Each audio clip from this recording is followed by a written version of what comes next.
As always these days, there are a gaggle of new and exciting games on the horizon, both releasing soon and releasing any day now. There are a few in particular I'd really like to talk about, starting with Pokémon Legends ZA. Now, there are reasons to be more excited about this game than their prior entries. Although modern Pokemon gets a lot of hate, some of it very deserved, I think they've actually been a lot better if you ignore the massive, gaping BDSP-sized hole. And nowhere has modern Pokemon shined more brilliantly than with its inaugural foray into the Legends series, with Pokemon Legends Arceus in 2022. Not only was this game a massive success both critically and commercially, selling at a very normal pace for a Pokemon game, but with a large caveat that it's the only game in the entire franchise that is entirely devoid of a companion game, aside from enhanced versions. When you hear Diamond and Pearl sold 17 million copies, that means that both games combined sold that many, including the hardcore fans who bought both. And yet Arceus sold just a hair under 15 million all on its own. Legends Arceus was a massive breath of fresh air in a series that was certainly starting to feel stale. With plenty of unique standout features and genuinely interesting moments, as well as a good chunk of misses and mistakes, no game has given me this much hope for the Pokemon franchise going forward in the last decade or so as this one has. And this is a continuation of that same series. Will it copy the same catching first and foremost style, or carve its own new path? We really don't know yet, and that's kind of another reason to be very optimistic about it. Pokemon has gotten into a nasty habit of releasing games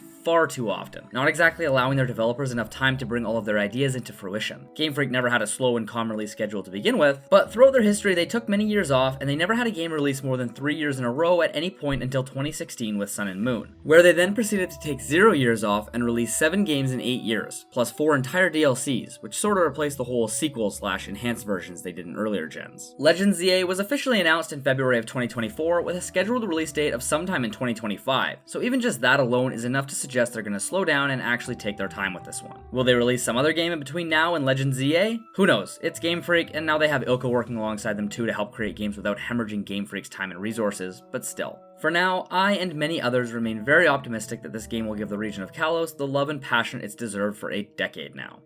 Oh, and they're bringing back Mega Evolutions. Undoubtedly, Pokemon's most beloved gimmick originated in Kalos, and they teased the return of them by flashing the Mega symbol in the trailer. That alone is enough to excite many Pokemon fans, both old and new. After dedicating over a decade to the much-beloved farming sim Stardew Valley, Eric Baroni, otherwise known as Concerned Ape, announced he would be releasing a new game called Haunted Chocolatier. Concerned Ape develops his games completely by himself. The iconic music, the cozy art style, all down to the actual coding of it all is 100% Baroni, thus making this a long-anticipated process. It was announced in 2021, and it had a nice gameplay trailer to show just how much of it was being influenced by its predecessor, but the actual release date still isn't until sometime in 2025. Stardew Valley is a game dedicated to running your deceased grandfather's farm, and while farming is a major focus, you also build skills in various other areas and build friendships and relationships with the other eccentric personalities in your little town. His new game focuses on the player running a chocolatier, and a haunted one for that matter. Concerned Ape has mentioned his new game will have a higher focus on combat than Stardew, which, while it has some combat, is relatively limited and confined to certain areas, or really could be entirely avoided if players weren't interested in that aspect. I for one welcome a bit more genuine combat, and the trailer combined with the faith fans have for this man leave me very optimistic that it will be a welcome and unoppressive addition to this cozy game. And I was underselling it when I said the fans have a lot of faith in this game. There almost seems to be that same vibe within Concerned Ape's community that you see within the Souls community, where the trust has been earned so much that any new project automatically has as much faith and optimism in it as possible. Admirable for a guy that's only released one game, but also incredibly deserved. While many were simple bug fixes and patches, Baroni has added multiple massive updates to Stardew Valley, adding lots of additional content to his game at no additional charge for players. One update added a new region, new NPCs, new enemies, quests, farm layouts, and even more. And more recently, the last and final update Baroni released added so much to the game that was not anticipated. New festivals, various world events, a brand new farm type, new dialogue from NPCs, new winter outfits, and just so much depth were added into the game. Haunted Chocolatier is not a direct sequel, but it does feature the same charming art style and a very, very similar vibe as you once again live in a quaint little populated town. If this were the 9th game released by Concerned Ape and he had still never strayed from Stardew's core, I could understand not liking how similar it is. But considering it's the 2nd,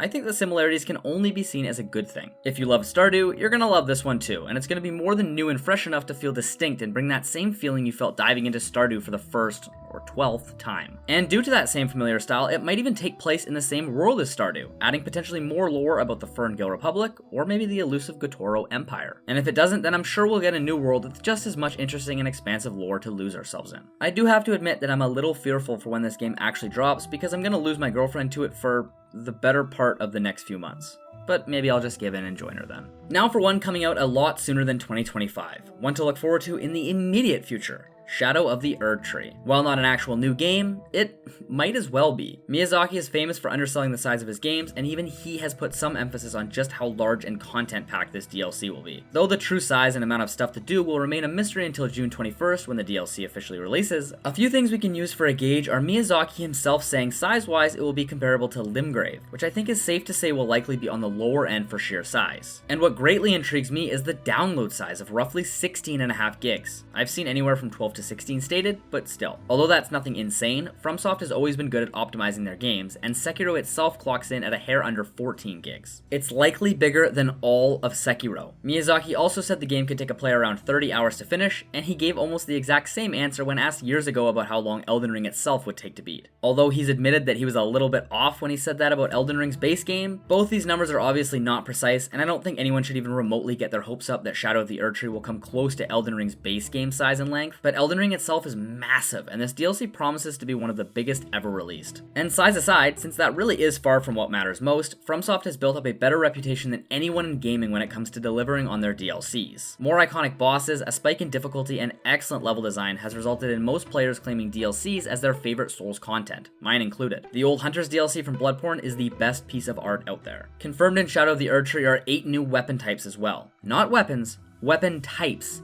That's ridiculous. And again, the insane amount of love and polish FromSoft has provided us with over the years all but guarantees that none of this will be quantity over quality. There is nothing I am more excited for than this DLC, and I and many others would be very comfortable saying this will be an unbelievable gaming experience. Miyazaki and FromSoft have all the faith in the world from their community. On the note of Shadow of the Erdtree, I want to highlight a different DLC from an incredible Souls-like game called Lies of P. Not enough people are talking about this. And that does make sense. It's not quite on Elden Ring's level in terms of fanfare, scope, and particularly proximity. But in terms of quality, it's right up there. Truly, I'm not being hyperbolic. It sounds like I am, but I'm not. As something of a Souls-like connoisseur, I have played a great many of them over the last few years, and believe me when I say none of them can compete with FromSoft in terms of gameplay, polish, or aesthetic. Except for Hollow Knight, if we're including Hollow Knight, which I suppose I usually do, so aside from that. And to be fair, I haven't beaten Nioh yet, and before Lies of P came out, this was the game always said to be FromSoft's closest comparable, and it is indeed excellent, so just ignore Nioh 1 and 2 for the time being. But seriously, Lies of P is FromSoft's closest competition to date. Looking like Bloodborne, but playing just as much like Sekiro, Lies of P is a twist on the story of Pinocchio, where you play as Pinocchio and navigate through the twisted, dark city of Krat. I won't spoil any of the lore or story beats, but Geppetto is in the game as your father/creator, and he plays a large role. And the ending of the game even name drops Dorothy from The Wizard of Oz, suggesting that we may venture down that well too. Whether she's heavily featured in the DLC, or an eventual sequel to Lies of P in the future, we don't know just yet. But in either case, The Wizard of Oz being or not being in the game doesn't really matter to me personally. Though a Kingdom Hearts style world for this franchise would be pretty incredible, this game is more than good enough on its own that it doesn't need any other IPs or iconic names attached to it. As someone not overly well versed on the world of Pinocchio, I hardly even noticed that it was an aspect of this game aside from when Geppetto's name would appear on my screen, and not even then every time. This game is just its own incredible thing that was clearly born from a very unique and creative idea that they managed to realize into a full-on world. And if you're into Pinocchio and Disney already, then your experience with this game will just be enhanced that much more. If you're like me and you're just a massive Souls fan, then you will find no more similar game than this. And I mean that in the best way possible. It wears its heart on its sleeve and it flourishes in its inspirations rather than tweaking things that work just for the sake of tweaking them. One of the most enjoyable games I've ever played, the DLC for Lies of P is rumored to come out sometime in late 2024.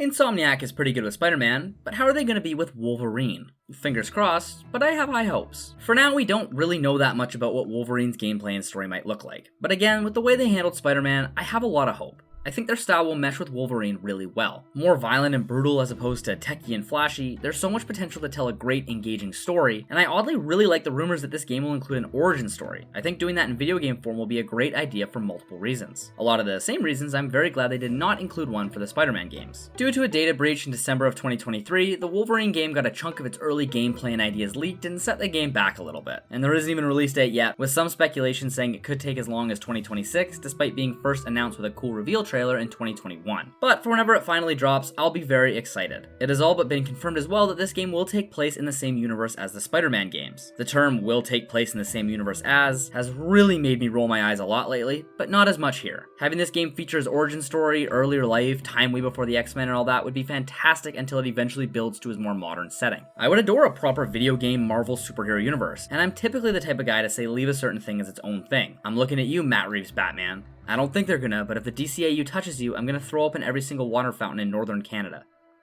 Should we talk about Silksong now? There is a good chance that I'm more excited about this than any new release, DLC, sequel, or potential future game out there. Silksong was announced by the tiny indie studio Team Cherry as a sequel to their beloved game Hollow Knight on Valentine's Day of 2019. Originally, it was just a DLC idea, but it grew far too large and grandiose to be thought of as anything other than a full-blown sequel. In Silksong, you play as Hornet, a character in Hollow Knight you frequently cross paths with, first as foes and then as friends. There's been tons of gameplay released over the years, and my goodness does it ever look impressive. It's essentially identical to Hollow Knight in terms of graphics, movement, aesthetic, just featuring a new character in new areas with new everything. I've used this term a lot throughout this video, but I truly have meant it every time, and I mean it here too. Hollow Knight's community has a ton of faith and love for Team Cherry. Not only was Hollow Knight made by only 3 people, plus Christopher Larkin composing the unbelievable music, but it has always remained under $20, and they release multiple free DLCs that match the high quality from the base game, oftentimes surpassing it. The tumultuous history of fans getting their hopes up, new sprinkles of news coming out suggesting a release could be in the near future only to be let down time and time again has soured some fans on this whole situation. But truly, the majority of fans are happy Team Cherry is taking their time and creating a game worthy of the Hollow Knight name.